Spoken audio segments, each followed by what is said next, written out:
Okay, so welcome to Math Stat 341, probability. And what I want to do today is I want to continue the discussion about Benford's law. It seems like it is no longer doing the screen share, so let me just reinstall that. And so the goal today is to just talk about some of the more advanced applications of probability and what do we need to actually have everything work out. So we've done a lot of material this semester. And the question is, when you actually want to do something at the end of the day, how do you use it? There will be an equipment malfunction at some point later today, and I will talk about various things. But until then, right now, the computers are working, so I will talk about number theory applications. There are applications of this in other settings as well. And so I'm going to talk about a paper I wrote initially with a good colleague of mine, Alex Kontorovich. And when you're doing research, the biggest question is always, how general do you prove a result? The more general you prove it, of course, the more useful it is to other people, but sometimes the harder it is. Sometimes, however, if you really focus on the specific problem you care about, you are distracted by things that don't really matter, and you end up focusing on the wrong things. So it is really valuable to just take a step back and think, what's going on? What is the source of the miracle? We saw this when we did the German tank problem. There were some real fundamental identities about sums of binomial coefficients, and binomial coefficients, they mean probabilities for us, that allowed us to get a nice explicit formula. With a nice explicit formula, we can see how things change as we vary the parameters. And so frequently, there are a lot of exact processes where it's very easy to prove what is happening. The real world is not exact. And so the real world, if you're lucky, you have a main term and you have a small fluctuation. And the idea is you basically say, look, the small minor term can be handled. We're left with the main term, and then the main term behaves beautifully. And that is the general framework for a tremendous number of proofs. So the general idea is we have, let's say, some data x of t, and we want to show x of t as Benford. That means the first digit is 1, base 10 about 30% of the time, 9 about 4.6% of the time. We saw that rather than looking at the actual sequence x, we could look at the logarithms mod 1. And if the logarithms mod 1 are uniformly distributed, equidistributed, then the original process is Benford. So one really good system to use is, we'll say the probability of some set A is defined as follows. Let's look at all of the n, 1, 2, 3, 4, 5, all the way up, and just count how many of the n are actually in A. And we'll divide by t, and we'll take the limit as t goes to infinity, and we'll hope that this limit exists. So can somebody give me a set of integers where if I look at the fraction that are in A as t goes to infinity, that converges to a nice number? There's two really obvious sets of integers you should try. The empty set, exactly. Then nothing is in A. It's 0 every single time. The limit is 0. And if you're going to give me the empty set, what's the other natural set to try? All of the integers. Everything's in A. Then it's always 1. So can you give me a set that's not 100%? Then maybe it fluctuates, but the limit will exist.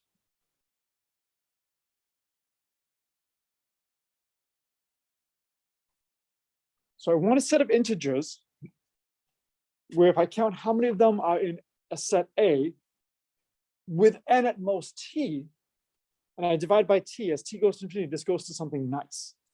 So give me a nice set of integers. Yeah, the evens. If I take the evens, it's going to be approximately a half every time. I'll be off by at most 1. If I take the primes, it's a nice thing that the number of primes up to t is about t over log t. That's going to go to 0. If I take A to be the set of numbers that have first digit 1, this limit doesn't exist. And we saw this when we were looking at long streets. If I look at a long street, if I stop at 199, I just had 100 houses starting with a 1. If I start at 999, I just had 800. So in that case, the limit will fluctuate between 1/9 and 5/9.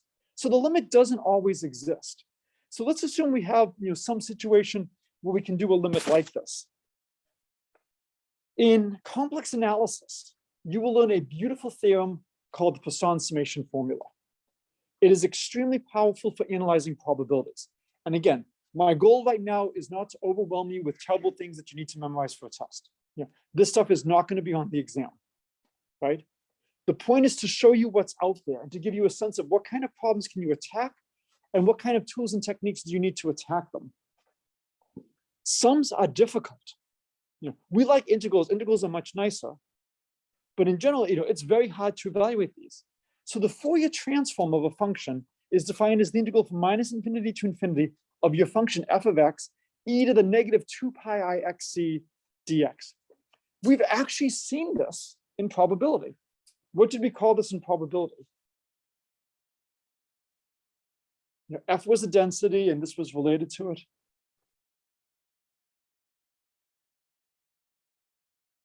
So this was the characteristic function. And the reason we introduced the characteristic function is the moment generating function doesn't always exist. So can you give me a distribution where the moment generating function doesn't exist? So what density doesn't have a moment generating function that converges?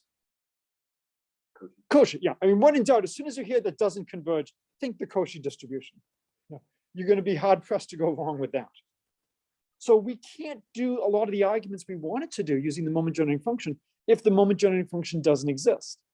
The characteristic function, however, always exists. So this is a much easier object to look at. And it turns out that the sum of your function over all the integers is the same as the sum of the Fourier transform of your function over all the integers if your function is nice.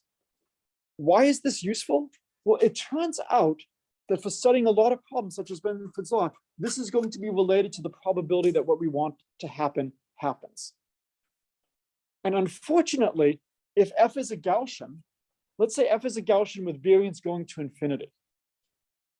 So you have e to the -2 pi I x squared over 2 sigma squared, with sigma going to infinity.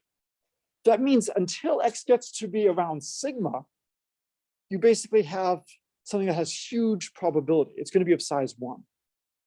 So you have a tremendous number of terms in the sum to evaluate. When you take the Fourier transform, it turns out you get another Gaussian, but now the sigma squared is upstairs. Oh, that's wonderful. E to the -2 pi sigma squared x squared. Well, okay, if x is 0, I get a big number. But as soon as x becomes 1, I have e to the -sigma squared, which is tremendously small. So typically in applications, you only have to worry about one term on the right-hand side, the term when L equals 0. Well, if I want to calculate the 0 term, f hat of 0, I put in c equals 0. What's e to the 0? 1. And so if f is a probability distribution and I integrate f of x, what do I get? So if I integrate a probability distribution, what do I get? 1. So again, one of the goals of today's lecture is to review what we've been doing throughout the whole semester, but at least doing it in such a way that you see new material and you see applications. So when I take L equals 0, I just get the probability density, the area under the curve, which is just 1. So the right-hand side becomes actually very easy to evaluate. So the general framework that we came up with is we said something is Benford good if the following is true. So the first is we need the CDF. So can someone tell me what the CDF is?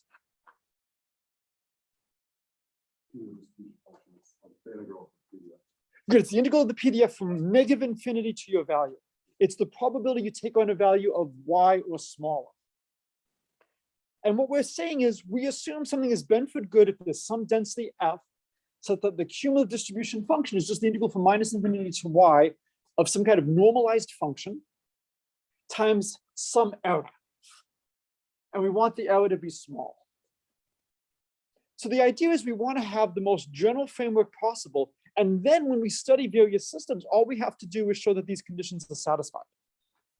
So if you take big T equals 1, this is just the CDF of the function with f as its density.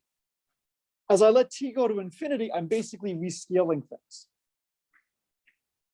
So T is just, big T is just meaning like a growing variance. Okay? So we've talked about, changing the variables, changing the density function. This is the same shape as f, but now with a variance that's growing like t. Okay, so what can we say, or what do we need to say about these errors? So I want there to be a nice function f, and I want there to be a monotonically increasing function h. So that means h never gets smaller. It could stay the same for a while, but it always gets larger. If you want, maybe think h of t is t, or square root of t, or log of t, something growing with t. And the properties I want is the following. The first is small tails. So what does small tails mean? Small tails means that if I look at the probability that I am somewhere between th of t and infinity, or negative th of t and negative infinity, that basically goes to 0. So there's a little bit more notation here. Little o of 1 means some quantity that goes to 0 as your parameter t goes to infinity. It gets as small as you want if you make t sufficiently large. If you think about what's going on, before we proved the central limit theorem, what theorems did we prove to try to estimate probabilities of being far away from the mean? What theorem did we have?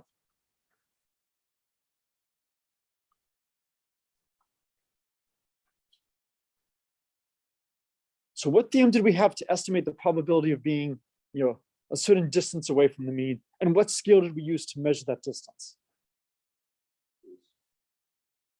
It was Chebyshev. Standard deviation. So if h of t is your standard deviation, or if t is your standard deviation, this is saying your h of t standard deviations away from the mean, basically. By Chebyshev, if your h of t standard deviations away from the mean, give me an upper bound for that probability. So t is the standard deviation, where h of t standard deviations away from the mean. What's the bound for that probability? 1 over h of t squared. So as long as h of t goes to infinity, this probability will go to 0. This is not a big deal to assume something like this.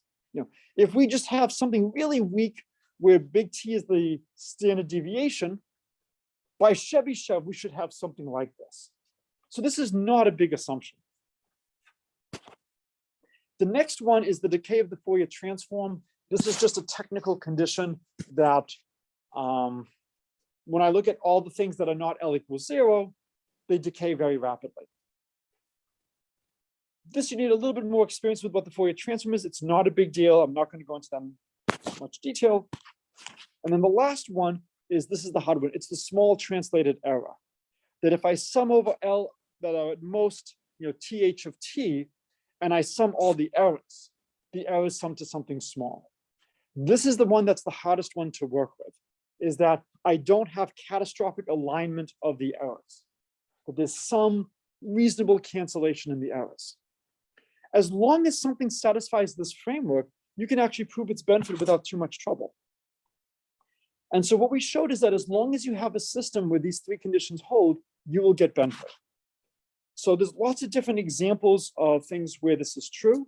So a lot of my students over the years and I have studied L functions and random matrix theory, the eigenvalues of polynomials. How many of you have seen the 3x plus 1 problem? This has some of my favorite quotes in all of mathematics about it. It's one of the most interesting sequences to play with. The first quote described this as a Soviet conspiracy to slow down American mathematics, because every time the person, some of the people talked about this at another school, people, oh, this isn't that bad. And then after a month of frustration, they would just give up working on this problem. The other one is the great Erdős, who said mathematics is not yet ready for problems like this. It is so easy to state. You can do this with kids in elementary school. We've thrown the kitchen sink and beyond with very little results on this. But we can still prove some interesting things about it. All right, so the sketch of the proof in general is we have something called a structure theorem, that the main term is something nice that's spreading out. This was our function 1 over t f of little t over big T, is we have something like that. And in many situations, we can show something like this emerges.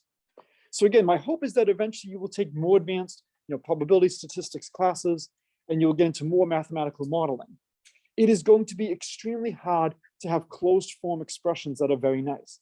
So the hope is that you can basically say, well, maybe we can look at a simple model, and in the simple model, understand what's going on, and then control a little bit about how we have to tweak things. And then we apply Poisson summation to convert a long, slowly decaying sum to a short, rapidly decaying sum. The hardest part is controlling the sums of the errors. And that's going to be specific to whatever problem you look at, which we will, for the most part, skip. So now let's just go through the details of how you do this. And again, this is a nice way to review what we're going through. Well, something is Benford if its logarithms are equidistributed mod 1. What does that mean? Well, let's take A and B so that the interval AB is somewhere in 0, 1. And I want to know what is the probability that when I look at the fractional part of y, which is the log of x, that it lives in AB. Well, if I want to look at the fractional part of y, rather than just chopping off the integer part, what I can do is I can say, let's see what's the probabilities between a plus L and b plus L for every choice of L. Because it has to have some integer part. If the integer part was 17, I take L equals 17. If the integer part was 24,601, I take 24,601 for L. So for each choice of L, I calculate what's the probability I live between a plus L and b plus L. And if I want it to become Benford, what should this sum converge to as t goes to infinity?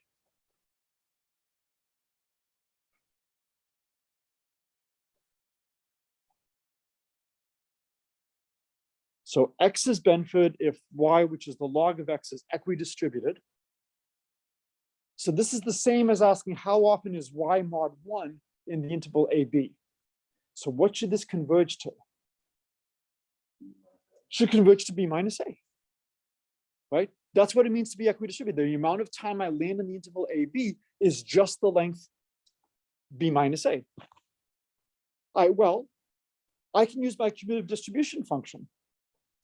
So the probability that I'm in this interval is the cumulative distribution function at b plus L minus the cumulative distribution function at a plus L. If you're looking carefully, you notice I'm no longer summing over all L. I'm only summing over L up to plus or minus t h of t. And the reason is we assume small tails. We assume we have something like Chebyshev, which helps us so that we can restrict this sum to a smaller interval. So again, I'm trying to really show you some of the advanced methods in the classes now. Whenever you see an infinity in mathematics, this means you have to be very careful. Yeah, you cannot, let's see, I will risk asking a multivariable calculus class question. Fubini's theorem about interchanging orders of integrals. How many people remember hearing that stated? How many people saw a proof of that? We normally don't prove that in a first class. You can't always switch the order of integration. There are functions where if you try to switch the order of integrations, it doesn't work and you get a different answer depending on which order you integrate. You have to be careful. One of the ways things blow up is because you have an infinity. If you're integrating over an infinite space, that can cause problems. The condition that's often used is if the double integral of the absolute value is finite, then you can interchange orders. And so over here, what we do first is we take this infinite sum and we say we can restrict it to a finite sum, which is going to be essentially the full value, that the amount we miss is going to be very negligible. And then what we can do is we can analyze the finite value much more readily because we no longer have that danger of infinity. And then we'll extend that sum actually later back to an infinite sum. But this is a general framework of how we attack problems. We want to get rid of the infinities as much as possible. We saw this when we did the M&M game. We saw this when we did the basketball game. For the basketball game, if Bird and Magic both miss, it's like that toss didn't happen. If Kim and Kayla both got tails, it's like that toss didn't happen. And then we can reduce it to just finitely many outcomes. And we go from an infinite sum to a finite sum, much easier to study. So now, what is the cumulative distribution function? It's just integrating our function, our density f, and then we have the sum of the errors. And now we'll use our assumption that the sum of the errors is small, so we don't have to worry about that. So we have an integral of a sum. What do you think we can do with the integral of the sum?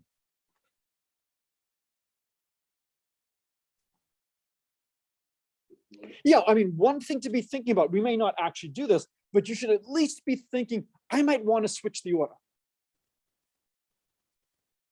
It's something to consider. Okay. And so after doing a bunch of algebra, it turns out that this is where we use our Fourier analysis, that we can convert this to basically a sum of f hat over everything. We actually are not going to switch the order of integration too much. We're going to just tweak things a little bit. But again, I'm just trying to give you a big picture idea of what's going on. Even if we didn't switch the order, it's a natural thing to be thinking of as soon as you see something like this. Once we have it like this, we could actually extend the sum now all the way up to infinity without causing any trouble. If we extend it up to infinity, there's no big deal at all because we have so much decay. It's only going to come into a lower order error term. This over here, f hat of 0, what did we say f hat of 0 is for probability distribution? It's 1. Thank you for using that finger, right? So it's just 1. B minus A, oh, because that's from this, great. And then over here, one of our assumptions was that this sum became extremely small. And so this is the general framework of the proof. Okay. You can apply this in many different settings. How many people have seen the Riemann zeta function? As if nobody's seen the Riemann zeta function, I will skip the Riemann zeta function. I will go to the 3x plus 1 problem, which I mentioned earlier. So Kakatani was the one who described this as a Soviet conspiracy to slow down American mathematics. Erdős, mathematics is not yet ready for this problem. It is extremely easy to state. And the way we state is the following. Take an integer. If the integer is odd, multiply by 3 and add 1. If it's even, divide by 2. So sometimes to make things a little bit easier, we just do everything in one step. So multiply by 3, add 1, and then remove as many powers of 2 as you can. That's what the double division means. The double division means 2 to the k divides, but 2 to the k plus 1 doesn't. We're pulling out as many powers of 2 as we can. And the conjecture is that no matter what n you start with, eventually you iterate to 1. Okay, what happens if we apply this map to the number 1? What does it go to? So if x equals 1, it goes to 1. So the conjecture is that eventually you get stuck in a loop 1, 1, 1, 1, 1. If you are able to prove this, I will retroactively change every grade of yours in math at Williams. I will get you PhDs from whatever institution you want. I will get you whatever math awards you want that you are qualified to win. I believe all of you are qualified to win any award. There's a couple of awards that have an age limit, but you're all, I think, old enough to be considered and still young enough to be considered. You solve this problem and every prize is available. It is amazingly hard. A tremendous number of people believe they have elementary proofs of this. And it's quite easy to make some small mistakes. So let's start off with a number. Let's take 7. 7 is odd, multiply by 3, add 1 is 22, divide by 2 becomes 11. 11 is odd, multiply by 3, add 1, 34, 17. 17 multiplied by 3, add 1, 52, 26, 13. 13 goes to 40, which goes to 20, 10, 5. 5 goes to 16, and 16 goes straight to 1. And now we just loop from 1 for all eternity. Now, if you notice, I have put little subscripts by the arrows. Does anybody have any idea what those subscripts are?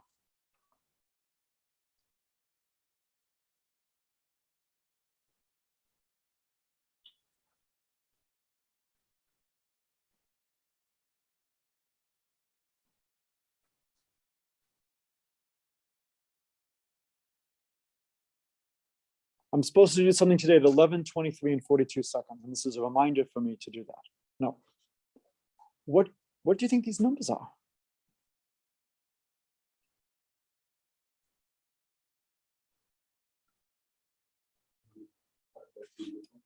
Let's check. 7 times 3 plus 1 was 22. I removed 1 power of 2. Let's go over here. 17 times 3 plus 1 was 52. I removed 2 powers of 2 to get 13.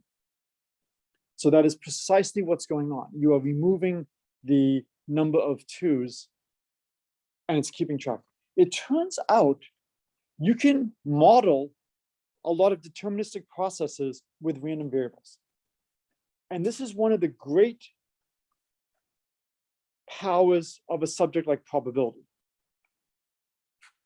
Is there any randomness in the 3x plus 1 map? No, it's completely deterministic. You give me a number and I just keep iterating. What we can do instead is we can say, let's imagine a family of random maps. So if I take an odd number and I multiply by 3 and add 1, it's always going to be even. What fraction of the time do you think for an even number, I'm going to pull out exactly 1 power of 2? So what fraction of the time is a generic even number divisible by 2 but not 4? Half. What fraction of the time do you think a generic even number is divisible by 4 but not 8? So 50% of the time it was divisible by 2 but not 4.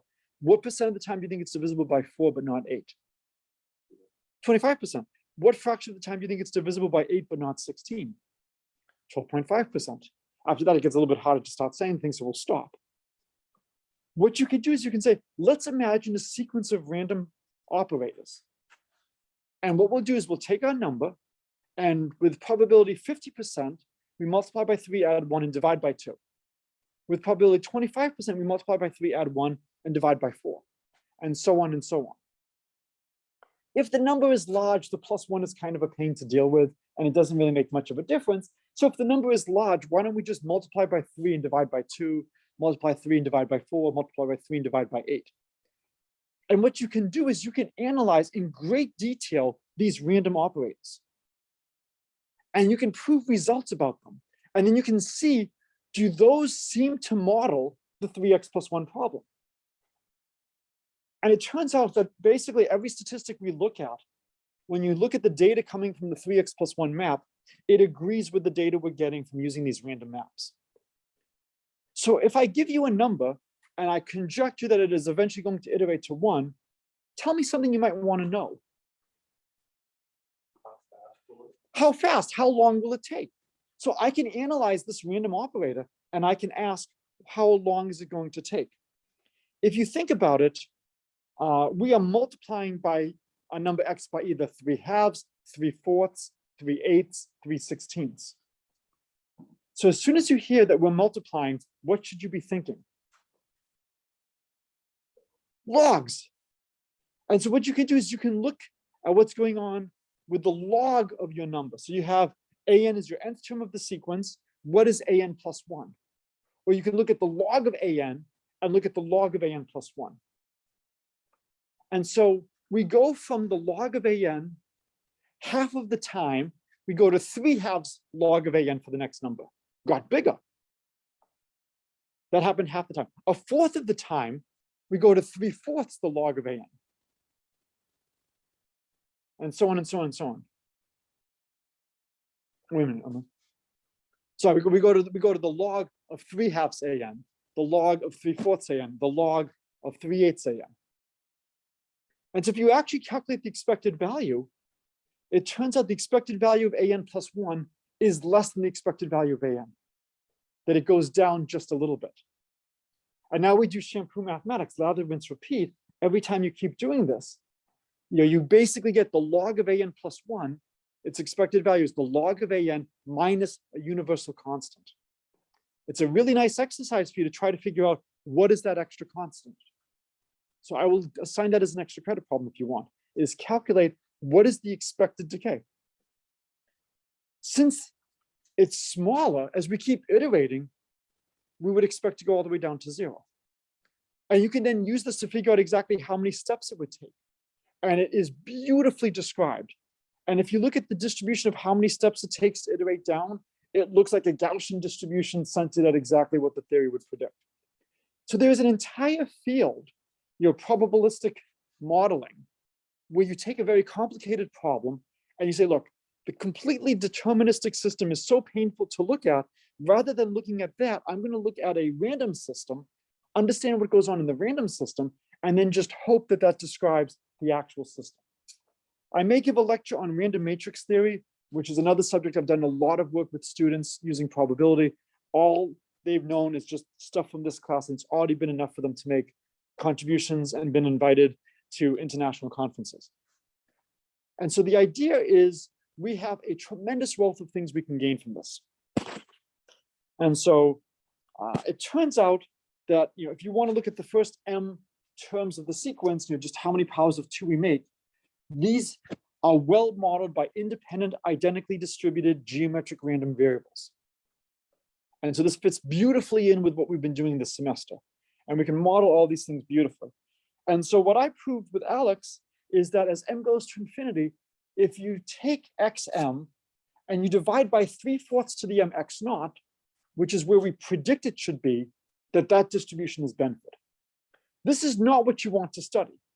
You want to study the leading digits of xm. We weren't able to study the leading digits of xm. We studied the leading digits of xm divided by what it should have been. And we showed that was Benford. And I gave a talk on this at the University of Michigan.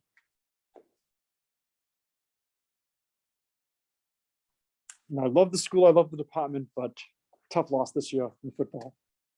And one of my colleagues there, Jeff Legarius, heard the talk, and then with another colleague of mine, Sound, they proved a better result. They proved that for almost all starting seeds, if you go sufficiently deep and choose almost any starting number, then after so many iterations, most of the paths, if you look at the distribution of leading digits, will be very close to the Benford probabilities. And they just made all of this precise as to exactly how close will you be. And this was a great example of giving the talk on work and inspiring other people to look at things. So to give you some idea, I chose a 10,000 random digit number. How many of you do significant computer programming? It can be a little bit of a challenge to work with a 10,000 digit number in a lot of the fixed structures. But all we're doing is we're multiplying by 3, we're adding 1, we're dividing by 2. And so you can do all of this very easily by just storing your number as an array. And then just do operations on a very long array. So it's not that hard to work with a 10,000 digit number. What base should I use for studying my number?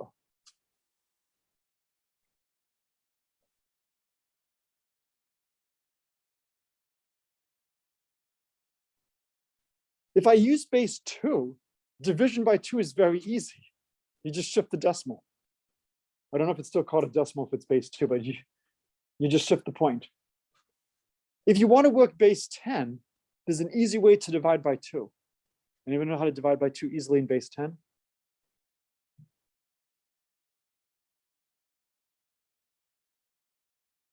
Factor 10. What is 10? I'm sorry? 5 and 2. So instead of dividing by 2, what could you do first? Multiply by 5 and then divide by 10. Dividing by 10 is just shifting the decimal point. So we actually don't even need to do division. I can actually just multiply by 5. So it's really easy to work with a 10,000 digit number. So the random model predicted it should take 80,319 iterations to get down to 1. It took 80,514. And if you look at the probabilities, I mean, this is beautiful in terms of how close everything is.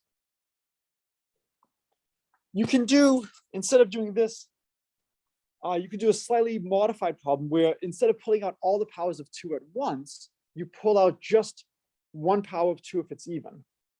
And then you keep doing it like that. And now it's 241,000 iterations roughly. And again, beautiful fit with Benford.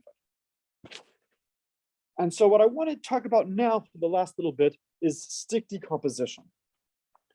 And so consider a stick of length L.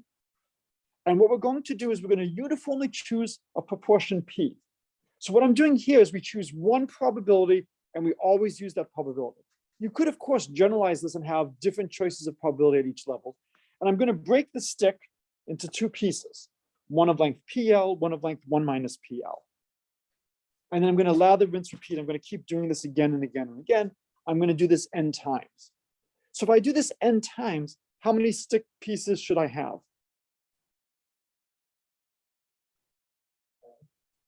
Not n. Not n plus 1. Nope. So every time I break it into a stick, at the next level, I break each fragment into 2 to the n, right? Each stick gets broken. So we start off with 1 stick, then 2 sticks, then 4 sticks. So the number of sticks grows very, very rapidly. And I can ask, do I expect the distribution of the leading digits of the stick lengths to be Benford. This is studying more generally a fragmentation process. And again, there's more generalizations in this that you can do. This is the simplest one I can describe. To some extent, I can now work into, I think, my research, dropping watermelons from high points on campus and seeing what happens. Do you think that you're always going to get Benford for every probability, or do you think there might be some probabilities that will not be Benford? Are there any extreme probabilities that will not be Benford?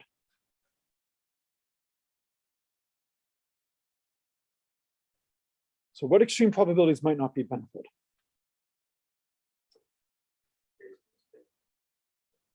I'm sorry? Okay, good. So what would that correspond to for P?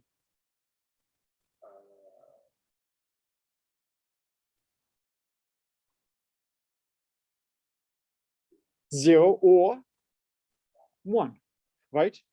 If P is 0 or 1, am I really breaking the stick?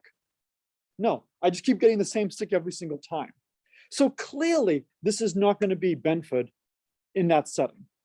And again, this is one of the things that you really want to be thinking about whenever you attack a problem. Obviously, I care about stuff like this, but I'm more concerned about just how you attack a problem in general. Let's dispose of the extreme cases. When I make my conjecture, are there any things I have to worry about? Any catastrophic conditions? All right, if P equals 0 or 1, it's clearly not going to happen. Is there any other value of P that you might need to worry about where you might not get Benford? When we look at the final 2 to the n sticks after n iterations, and we look at the leading digits of those, is there a value for P where you go, oh, of course.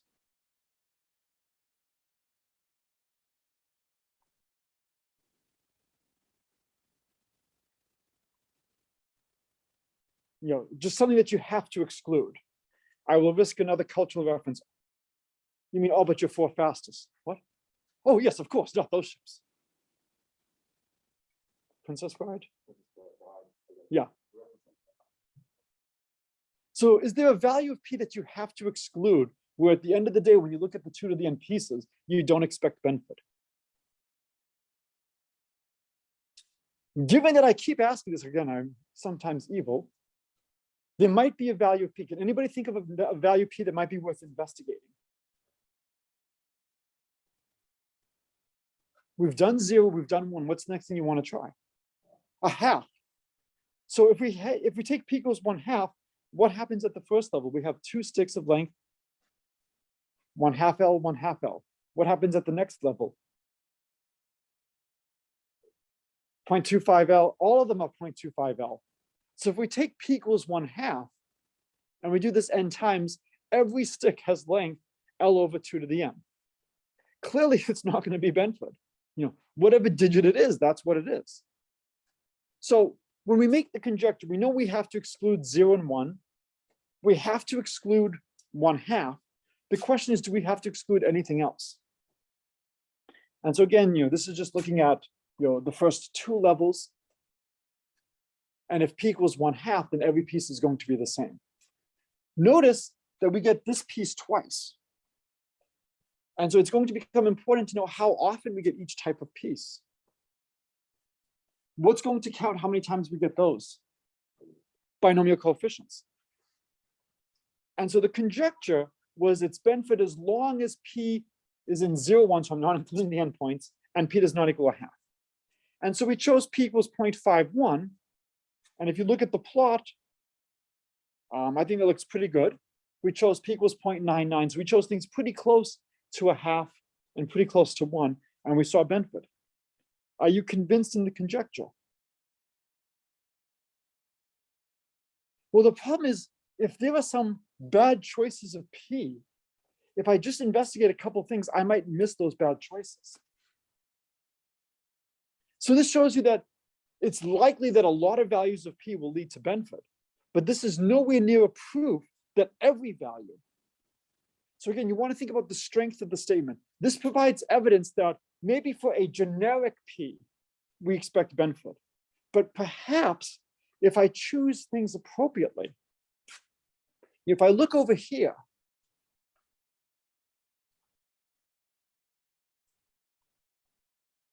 I want to be extremely careful in terms of what's going on. How do I get from p squared L to p times 1 minus p? What do I multiply by? I multiply by 1 minus p over p. How do I get from here to here? What do I multiply by? 1 minus p over p. So basically, everything here is just 1 minus p over p to a power times this length. So what might be a very bad value for 1 minus p over p to take on? If I want my digits to spread out and become Benford. 1. Okay, well, if 1 minus p over p equals 1, then that means 1 minus p equals p, which means p equals a half. Good, we've already taken care of that. What else might be bad for 1 minus p over p? 1 is bad, what else is bad? 0. Okay, and for that to be 0, we would need p equals 1, so we have that case. What else would be bad? Infinity. And that would be p equals 0. But in terms of the same digits, right? What must be true for 1 minus p over p for this to have the same leading digit as this? 1 minus p over p is equal to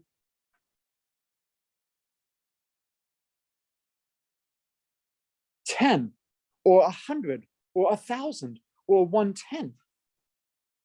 If 1 minus p over p is 10 to an integer, we're going to just keep having the same leading digits. If 1 minus p over p is the square root of 10, then every 2 steps, we come back to the same digits, and it's going to cycle. So it's going to be a problem if 1 minus p over p is 10 to a rational. Oh, so that means I now have to solve the equation 1 minus p over p is 10 to a rational number. It's going to be very unlikely if I just randomly choose a probability that I'm going to hit one of those. And so the counterexample is if we take p equals 1/11, 1 minus p is 10/11ths, so 1 minus p over p is going to just be 10. And so it actually fails whenever 1 minus p over p is 10 to a rational number. It is true in every other case. And so this is just a great example of how careful you have to be when you are looking at things, when you're trying to figure out what is your right conjecture. Try to get a sense of what's going on, what's controlling the problem. After a while, we see that 1 minus p over p is controlling the process. So at the nth level, we have 2 to the n sticks. We have n plus 1 distinct lengths. And we can write the lengths as p to the n minus j, 1 minus p to the j. Or a better way of writing it is every length is p to the n, which is now fixed. And then we have 1 minus p over p to the j. And that's what we want to study. And we have to take into account the fact that this occurs n to the j times, n choose j times. And so it's a weighted geometric process. So we saw that 2 to the n, this was Benford. We saw the Fibonacci's, which is essentially 1/√5 golden mean to the n. We saw that was Benford. If we didn't have those weights, as long as that had an irrational log, we would be Benford. We have to deal with the fact that we have these weights now. But the idea is we at least have an idea, a belief as to why this might be Benford. Okay, and so the theorem is that it's Benford if and only if this quantity here, if we write it as 10 to the y, if y is irrational. And the main idea is if we want to look and see how often do we have something, it turns out we have the sum of binomial coefficients and progressions. And they turn out to be formulas to allow you to evaluate these exactly. The other thing you can do, and this is a little bit more of a game, is you can show, well, if I replace j with j plus 1, then there's going to be a very small change for all of them. Because if I replace with j plus 1, it's going to beat all the stuff before. So it's going to be a little bit larger. But if I forget the and choose j plus 1, this term would beat that. And if I just shift it, I can basically say it's now a little bit larger, and then I just have to add back in the n choose j plus 1, which is going to be negligible when I divide by 2 to the n. And so there are games you can play if you're interested. I'm happy to describe them to show that it's Benford. Here, if we take p equals 3/11, you can see that, it looks decently for Benford. This is not a huge number of data points. If I take 1/11, this is quite clearly not Benford. This is, almost like the middle finger distribution just spiking up there and everything else. All right, and then here's a little bit more interesting one. P is 1/1 + 10⁻³3. And if I look at that, you can see that this is not Benford. There's a lot of non-Benfordness going on here. This is not a number you're going to just randomly choose when you're doing your simulations. We had to do a little bit of clever stuff to come up to something like this. What's really going on for a lot of problems like this, and this is the final thing I want to talk about before we have the equipment malfunction, is that we need to take into account how dependent can things be. So when we prove the central limit theorem, we assume our random variables are independent, identically distributed random variables. You can ask, how important are these assumptions? If they're not identically distributed, we can actually handle that. There's some generalizations of the central limit theorem, and it's just nice to know that they exist. Now that you know that they exist, if you ever have to use them, go to Wikipedia, source of all knowledge, go Google, search it, whatever search engine you want to use, and you can find more general versions of the central limit theorem. Independence is, however, very important. If I look at x1 plus x2, if x2 is negative x1, then I'm always going to get 0. If x2 is equal to x1, I'm always going to get twice x1. And so if I have dependencies, it's going to be very hard. What I'm doing here is if I'm looking at some kind of decomposition process, maybe what I'll do is I'll choose a different probability for each cut chosen from some distribution, maybe uniform, maybe Poisson, whatever. And if I have two things over here, they've had the same first two cuts. If I have this one and this one, they had the same first cut but different second cuts. This should remind you of family trees. And you can quantify how similar are two things. So the closer they are down here, the more ancestors they have in common, the more similar they are. But most of the things, as you have many, many levels, will not have that many ancestors in common. After just 3 levels, 7/8 of the people are now going to be different from you. So very quickly, you can say you're mostly independent. And this is the reason why I wanted to put in a Princess Bride reference earlier today. What am I thinking of now? He's only mostly dead. All dead, there's nothing you can do but rifle through the pockets looking for loose change, right? Mostly independent. You can actually quantify what this means. And you can deal with how dependent are they. And you can actually write the random variables as products of things that they share and things that they don't share. All right, so I'm going to stop the lecture here.